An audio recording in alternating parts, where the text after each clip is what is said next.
কিশোরগঞ্জে এবছর 1,68,115 হেক্টর জমিতে বোরো ধানের আবাদ হয়েছে এবং সেই সাথে বোরো ধানের বাম্পার ফলন হয়েছে। এবছর প্রায় 58 লাখ টন ধান উৎপাদন হবে বলে আশা করেছে কৃষি বিভাগ। চারিদিকে পাকা সোনালী ধান সব ধান খেতে। জেলার 13 উপজেলায় মাঠ ভরা সোনালী ধান।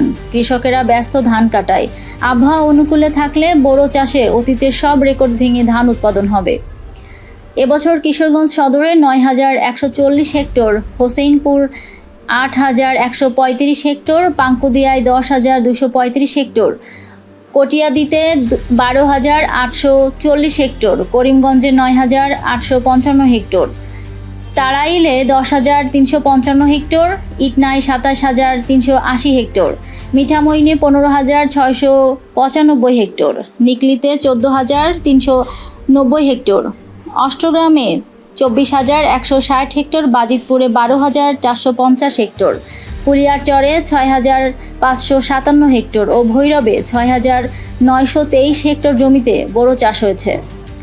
কৃষি সম্প্রসারণ অধিদপ্তরের উপপরিচালক আবুল কালাম আজাদ জানায়, ধানের সঠিক দাম স্থিতিশীল থাকলে এবং দুর্যোগপূর্ণ আবহাওয়া কাটিয়ে উঠতে পারলে অতীতের যে কোনো সময়ের চেয়ে কৃষকরা দুর্দিন কাটিয়ে উঠতে পারবেন বলে মনে করছে কিশোরগঞ্জের হাওরের কৃষকরা বলে, প্রতি বছর বোরো ধান কৃষকের ঘরে ওঠার সাথে সাথেই অসৎ আড়তদাররা এবং খুচরা ব্যবসায়ী চক্র করে ধানের দাম কমিয়ে দেয়। প্রশাসনের যথাযথ তদারকি না থাকায় কম মূল্যে কৃষকদের ধান বিক্রি করে দিতে হয়।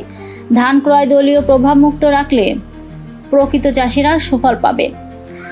এজন্য সরাসরি কৃষকদের কাছ থেকে চলতি বছর বোরো মৌসুমের 4 টাকা বেশি দরে 17.5 লাখ টন ধান ও চাল সংগ্রহ করবে সরকার। ধান কিনবে 3.5 লাখ টন, চাল 14 লাখ টন। 36 টাকা কেজি দরে ধান, 49 টাকা কেজি দরে চাল সংগ্রহ করা হবে। ধান চাষিরা ধানের প্রকৃত মূল্য না পেলে ক্ষতিগ্রস্ত হবে কৃষকরা।